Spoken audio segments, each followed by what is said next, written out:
Hi friends, today we'll discuss about NPA norms. Non-performing assets norms will be different from one loan to another loan. We have secured loans, unsecured loans, agricultural loans, and we have CCOD, we have term loans. Okay, Prudential's norms on income recognition and asset classification.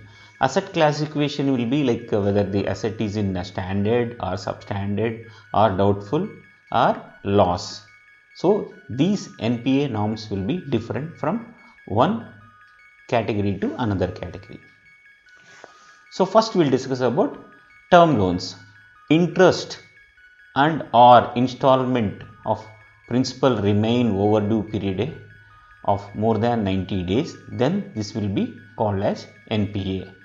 Interest and installment, or if it is remain overdue for 90 days, then this term loan will be called as NPA. Now we will discuss about cash credit and overdraft account. How this account will be classified as out of order. Already in previous video we discussed what is NPA and what is out of order. For the running account we will call it as out of order. If the outstanding balance remains continuously in excess of the sanction limit or drawing power for 90 days, then 91st day this one will be classified as out of order. Outstanding balance in the principal operative account is less than the sanction limit or drawing power, but there are no credits continuously for 90 days. So your outstanding balance is less than your sanction limit or drawing power, but there are no credits for last 90 days, then this account will be classified as out of order. And last 90 days we have credits, but credits are not enough to cover the interest debit during the last 90 days. For example, last 90 days interest was debited for 10,000 rupees, but you have credited only 5,000 rupees. So in this scenario also this account will be classified as out of order. A working capital borrower account will become NPA if such irregular drawings are permitted in the account for a continuous period of 90 days, even though the unit may be working or borrower's financial position is satisfactory. See, the organization, the company position is satisfactory, but you find irregular drawings last 90 days, though this account also classified as non-performing asset or out of order. An account where the regular ad hoc credit limits, regular means normal regular limits given for the 1 year period, ad hoc means temporary limits for the 15 to 30 days, have not been reviewed or renewed within 180 days. So initially you got the regular limits for 1 year.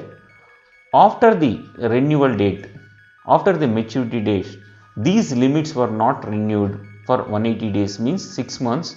Your account is, even though your outstanding balance is less than your sanction limit or drawing power and your limits was not renewed for more than 180 days, then your account will be classified as out of order. In case bills purchased and discounted, the bill purchased and discounted, the bills remain overdue for a period of more than 90 days.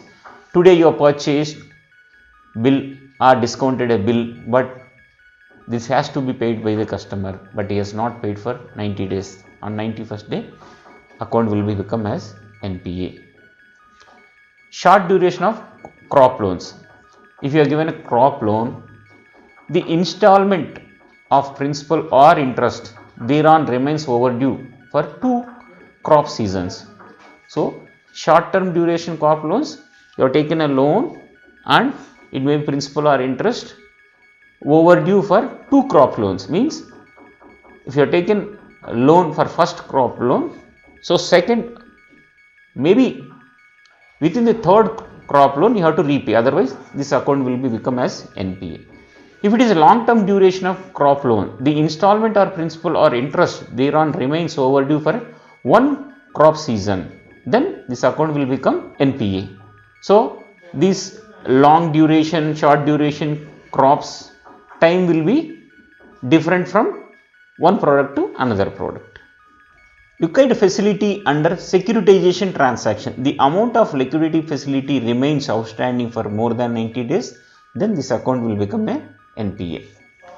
Derivative transaction. The overdue receivables representing positive mark-to-market value of a derivative contract remains unpaid for a period of 90 days from the specified due date for the payment, then this account will become NPA. You know, market to market, you have purchased a derivative, but if the rate is going down, even though you are not selling, you have to show the mark to market value. Then this gap should be filled. Otherwise, after 90 days, this account will become NPA. Interest definition. If the interest due and charged during any quarter is not serviced fully within 90 days from the end of the quarter, then this account will become NPA.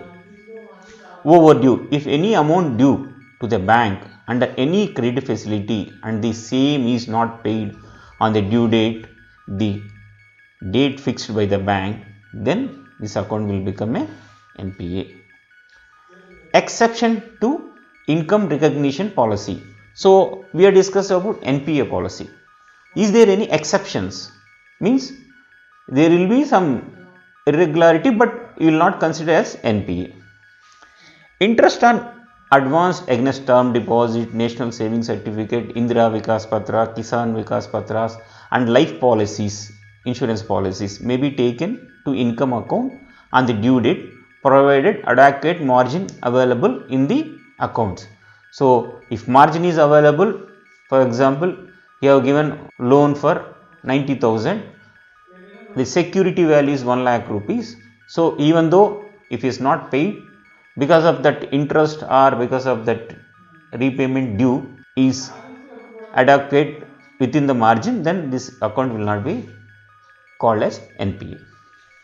Fee and commissions earned by the bank as a result of recognition and rescheduling of outstanding debit should be recognized on an accrual basis over the period of time covered by renegotiated or rescheduled extension of credits. Sometimes we will go for rescheduling. Rescheduling can be change the EMI or change the interest or change the period. In these scenarios, whatever outstanding will be collected on accrual basis. These scenarios also, this account will not be recognized as NPA. A reversal of income. In case account becomes NPA, how to reverse the income? If any advance including government guarantee account, including bills purchased and discounted, become NPA, the entire interest accrued and credited to income account in the past periods should be reversed if the same is not realized. So even though your booked or accrued also, these accrued means accrued but not collected from the customer or not collected from the account, then these one also should be reversed. In respect of NPAs, fee, commission and similar income that have accrued should be ceased to accrue in the current period and should be reversed with respect to past periods if not uncollected. Even fee, commission collected from the respective account, but if it is not collected, this amount should be also reversed. Leased assets. So a leased asset which has accrued and was credited to income account before asset become non-performing, the remaining unrealized should be reversed or provide for the current accounting period. Appropriation of recovery in NPAs. So appropriation of recovery, if you receive any recovery amount from the NPA accounts, how to appropriate? Interest realized on NPAs may be taken to income account, provide the credits in the accounts towards interest or not out of fresh or additional credit facility sanctioned to the borrower concerned. So interest realized on NPAs will be taken into the income account, but you should see that no fresh credit facility should be sanctioned to the same borrower. In the absence of clear guarantee between the bank and the borrower for the purpose of appropriation of recoveries in NPAs towards the principal or interest due, bank should adopt the accounting principle and exercise the right of appropriation recoveries in uniform and consistent manner. So for example, we have a appropriation manner, recoveries manner, we have charges interest principle. Some organization they follow interest charge principle, some organization they follow principal interest charges. So uniformity should be followed. So when you receive a recovery from NPA account, so as per your policy, initially it should be adjusted to principal or interest or charges. It should have a uniform facility. Interest application. An account of turning NPA. So normal account turned as NPA. Bank should reverse the interest already charged and not collected by debiting profit and loss account and stop further application of interest. First, interest charge not collected should be reversed, and we should not accrue any interest further. From today account become NPA, so uncollected will be reversed, and from today onwards will not calculate any interest, will not accrue any interest for NPA accounts. However, bank may continue to record such accrued interest in memorandum account on their books. So we'll keep a separate shadow ledger, will accrue the interest to get the total outstanding, but this will not show it in our accounts. For the purpose of computing gross advances, interest recorded in the memorandum account should not be taken into account. Whatever we are maintaining memorandum of account or shadow accounts will have a principal balance, NPA, interest income, interest accrued. These will not be taken into our gross advances for the accounting purpose. These should be kept separate only to calculate the outstanding balance from the customer, not from our accounts. Illustrations and NPA and reversal unpaid interest. So some examples with NPA and reversal unpaid interest. So I have taken one example. Account is treated interest or installment remains overdue for a period more than 90 days. Illustration. A term loan of 10 lakhs is sanctioned on 1/9/2013 for 36 months. Interest is debited to the account end of every month, and it is also paid addition to the installment. So for example, principal and interest he has to pay. So subsequent month, if an installment principal plus interest for the month from November 30 to February 28 means November, December, January, February. November means he has to pay in January. December he has to pay December, January, February. So in unpaid till 31st March, then the overdue is more than 90 days as of 31st March. Hence it will be classified as NPA. So you can see my example, 10 lakhs rupees. So first month interest charge and he has paid the EMI. So second month we have charged the interest, he has paid the EMI, but November, December, January is not paid. So on 31st March, this account will be classified as NPA. So you can see the month wise increasing overdue days. If it is November, it has crossed 121 days, so more than 90 days. Up to December, you can see how it is increasing. You can see the interest debited but is not paid. So unpaid interest for the month of November to March is 48,631 rupees. So previously he has paid the EMI, so that should not be considered for recognition of income. It should not be recognized RAM. So these months income we should not book in our accounts. It should be moved to shadow ledger. We should not take it as income. If you take it as income, then your profit will be increased. So these amounts should not be recognized as income. Bills purchased or discounted. Bill remain overdue for a discounted period more than 90 days. Illustration. A bill of rupees 10 lakhs is discounted for 180 days on 1st April 2013 and due on 1st October 2013.